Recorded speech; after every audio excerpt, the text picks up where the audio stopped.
क्या आप देखते हैं इसको? श्रीमान जी, अभी तक तो ऐसा नहीं हुआ है। 2020-21 की हमने जो फसल बेची है उसमें भी ऑनलाइन हमारा सत्यापित तो होता रहा, और अभी धान की फसल इसके जस्ट पीछे बेची है वो उसका भी सत्यापन किया एसडीएम महोदय ने। लेकिन अभी गेहूं के लिए जब मैंने ऑनलाइन किया तो सत्यापन निरस्त कर दिया गया। चूंकि एसडीएम साहब से मैंने फ़ोन पे बात किया तो कहे वो आधार तो आपका लगा होगा उसमें। हमने कि जी मैं संरक्षक हूं तो आधार तो हमारा ही लगेगा। नहीं बोले उसमें ठाकुर जी का आधार होना चाहिए। तो अब मैं ये नहीं समझ पा रहा हूं कि ठाकुर जी का आधार आज तक कहीं भी नहीं बनाया गया। मैं ठाकुर जी का आधार कहां से दूं? क्योंकि संरक्षक को वो अधिकार है, क्योंकि हमारे यहाँ जितने भी देवी देवता हैं वो सब नाबालिग हैं और नाबालिग का कार्य सारा संरक्षक ही करता है। तो ये हमें एसडीएम साहब की बात समझ में नहीं आई। भगवान का आधार मांग रहे हैं। हाँ, कि वो आप आधार उनका होना चाहिए। आधार आज उनका है तो कल पासबुक भी उनकी होना चाहिए। वो पासबुक उनकी है तो फिर निकालने वाला जमा करने वाला भी वही होना चाहिए। तो भगवान तो नहीं जा सकते, अचल मूर्तियां हैं। और चूंकि कोई धातुओं से बनाए गए हैं, कोई पाषाण निर्मित हैं, तो फिंगरप्रिंट कहाँ से लेंगे महोदय? हमारी समझ में बात नहीं आती। कैसा उन्होंने हमसे ये प्रश्न कर दिया। महाराज जी, आपसे जानना चाहेंगे, जैसे आप वहां पर पहुंचे थे जी, धान की गेहूं की फसल कुछ भी बेचने, फसल बेचने मंडी पहुंचे थे आप? जी जी। क्या कहा था आपसे अधिकारियों ने? क्या कुछ जानकारी नहीं, तो यहाँ मंडी में तो ये होता है कि आप पहले कागज दिखाइए, उसमें एक मात्रा वो निश्चित करते हैं एसडीएम महोदय कि इतने एकड़ में इतने हेक्टेयर में इतना आपका ये फसल खरीदी जाएगी। उसी के आधार पे ये लोग खरीद फरोख्त करते हैं, जितने भी सरकारी कर्मचारी बैठे हुए हैं, एसओमाई वगैरह। तो अब जब कागज नहीं है, कागज ऑनलाइन किया, सत्यापित जब तक नहीं होगा तो सत्यापन के लिए देखा, कंप्यूटर में निकलवाया तो उसमें सारे के सारे रकबा निरस्त थे। तो पहले तो लेखपाल से बात किया तो कहे वो देवी देवताओं का मस्जिद मंदिर का तो सत्यापन होना ही नहीं है। तो हमने कहा चलो इनको कुछ पता ना होगा। तो मैंने एसडीएम साहब को फोन लगाया, एसडीएम साहब से बात किया था तो कहे मैं जानकारी करके बताता हूं। अब लेखपाल कह रहा है कि शासनादेश है और एसडीएम महोदय कह रहे हैं कि हम जानकारी करके बताते हैं। तो ये कैसा शासनादेश है कि बड़े अधिकारी को पता नहीं है, कर्मचारी को सब कुछ पता है? कहे आधा घंटे बाद बात करिए। तो हमने कहा चलो ठीक है, साहब को जानकारी नहीं होगी, व्यस्त रहे होंगे, कहीं नहीं पढ़ पाए होंगे शासनादेश। आधा घंटे बाद जब फोन किया तो कहे आप उसको आपका नहीं बिकेगा क्योंकि आधार तो आपका लगा होगा। हमने जी सर आधार तो मेरा ही लगा हुआ है। तो कहे वो भगवान का आधार चाहिए। तो हमारा तो दिमाग घूम गया कि भगवान का आधार हम कहां से पाएं। आज तक किसी भी देवी देवता का कोई आधार बना ही नहीं है, न सरकार ने ऐसा कोई आदेश किया कि देवी देवताओं के आधार बने। वो मान लीजिए जैसे एसडीएम साहब कहते हैं कि सत्यापन हो भी गया और वो ऑनलाइन हो भी गया तो मैं सत्यापन नहीं करूंगा। क्यों, क्या वजह है? अब वो शासनादेश है कि जिस व्यक्ति के नाम जमीन हो उसी का आधार चाहिए। तो भगवान व्यक्ति तो है नहीं हमारी समझ से, भगवान तो भगवान है। फिर व्यक्ति की उंगलियों में फिंगरप्रिंट्स हैं, आंखों में पुतली है, लेकिन भगवान के फिंगरप्रिंट्स कंप्यूटर वाला कैसे लेगा? अगर ये सारी सुविधाएं होती तो शासनादेश पहले होता तो सारे लोग भगवान का भी आधार बनवाते। अब दूसरी बात, भगवान का आधार बन भी गया तो अब उनकी हमें पासबुक चाहिए, उनका खाता नंबर चाहिए, वह भी हो गया मान लीजिए। तो अब ठाकुर जी ही निकालने जाएंगे। बैंक मैनेजर कहेगा कि जिसका खाता है वही आए, उसकी फोटो देखना चाहते, उसकी शक्ल देखना चाहते। तो भगवान को पुजारी लोग कहां तक लिए फिरेंगे? और अगर ऐसी कोई व्यवस्था सरकार बनाती है तो मैं सरकार के इस क्या कहा जाए उसे, इस इस निर्णय का सम्मानपूर्वक पालन करने के लिए तैयार हूं।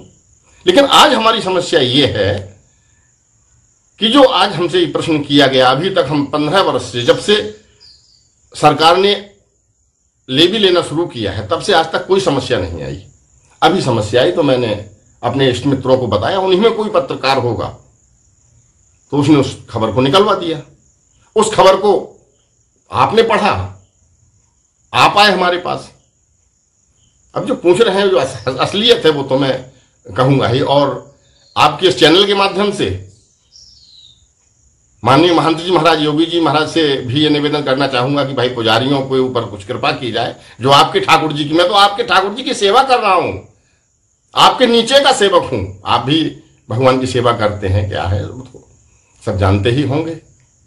महाराज, व्यक्तिगत आपसे जानना चाहेंगे जी, उत्तर प्रदेश में लगभग जितने मंदिर है सभी मंदिरों की पुजारी पूजा करते हैं, उनको कुछ जमीन भी दी जाती है, इससे अपना वो हाँ, ये तो राजा लोग मंदिर लगवा मंदिर की देख रेख भी करते हैं, मंदिर का अपना जीर्णोद्धार कुछ भी है, जी जी जी, उसी जमीन चलता है। अगर ये बेच नहीं पाएंगे आप लोग तो फिर कितने? तो मंदिर के खर्चे तो हैं साहब, मंदिर के सारे खर्चे हैं, जैसे हमारे घर परिवार में होते हैं भाई।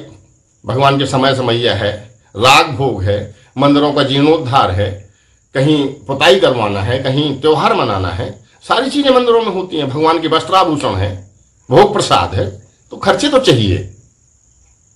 अब जितने भी मठ मंदिर हैं वो बिना खर्चे के चलते नहीं है। अब खर्चे के लिए जो जमीन है, जो आय है, जो वृत्ति भगवान की कृपा से लगी हुई है स्थानों में, उसी से साधु करता है, या फिर भिक्षावृत्ति से करे। चेले बनाए, उनके यहां जाए, ठग के बढ़िया एसी में आराम से आराम करे। तो कुछ साधु ऐसे भी हैं, लेकिन कुछ हम जैसे भी गरीब हैं, जो बेचारे अपना उतने परिश्रम करके जो मिला उसी में निर्वाह करते हैं, नमक रोटी में। कितनी घोर लापरवाही मानते इस तरह से अधिकारी कर रहे हैं, तो क्या मंदिरों में जैसे आप लोग रहे हैं तो कितनी परेशानी होगी अगर ये? अब परेशानी, इसका अंदाजा तो आप स्वयं लगा लीजिएगा। यदि आपकी पॉकेट में मालिक लोग खर्च न दें और कहें आप ये सारी व्यवस्था देखिए घर की, तो आप कैसे देखेंगे? तो हमें लगता है कि जो परेशानी आपको होगी वही परेशानी हम लोगों को भी होना है। और पुजारी तो केवल उन्हीं के ऊपर निर्भर है। भगवान जी ने जो कर दिया, उनकी सेवा में लगे हैं, किसी की गड़ाही भी नहीं खोद सकते कि भाई गड़ाही खोद के काम करें। पूजा पाठ भगवान की सेवा, भगवान की पूजा पाठ में ही, राग भोग में ही समय व्यतीत हो जाता है। फिर थोड़ा बहुत बचा तो भजन कर लिया, नहीं बचा तो वही भजन है जो भगवान की सेवा हो रही है। मंदिर में झाड़ू लगाना, पार खत मलना, स्नान ध्यान करना, ठाकुर जी के स्नान करवाना, बाद बाकी जो प्रतिक्रियाएं हैं पूजा पाठ की, वो सब चलती रहती हैं दिन भर। कहाँ बेचने गए थे महाराज जी आप? जी जो फसल थी हमारे यहाँ किसने आपको ऐसी बात कही कि भगवान का आधार कार्ड लेके? ये तो एसडीएम साहब की बात है। कौन एसडीएम, कहाँ के हैं? ये अतर्रा एसडीएम है, बांदा जनपद में अतर्रा तहसील है, वहाँ के एसडीएम साहब है सौरभ शुक्ला साहब। और बेतुका भी इसको कहा जा सकता है कि बेतुका जवाब है? अब ये तो सरकार में नहीं कह सकता, क्योंकि हमारी इतनी हस्ती नहीं है कि मैं किसी महापुरुष के लिए आप शब्दों का प्रयोग करूं। और जहां तक नंबर की बात है, नंबर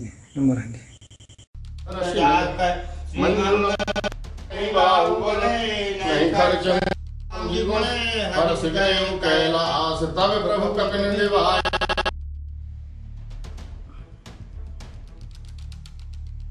वीडियो है कि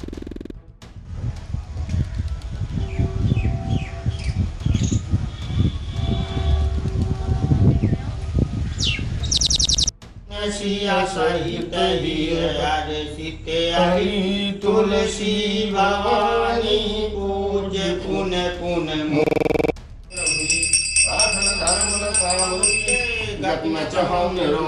जन्म जन्म श्री राम जी पद।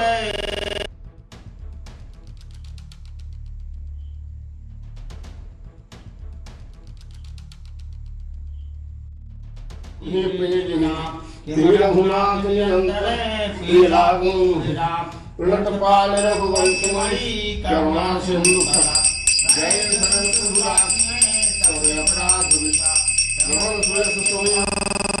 कुंडल तिलक चारु तार अंग विभूषणम आजान भुज सर चाप धर संग्राम जित कर दूषणम।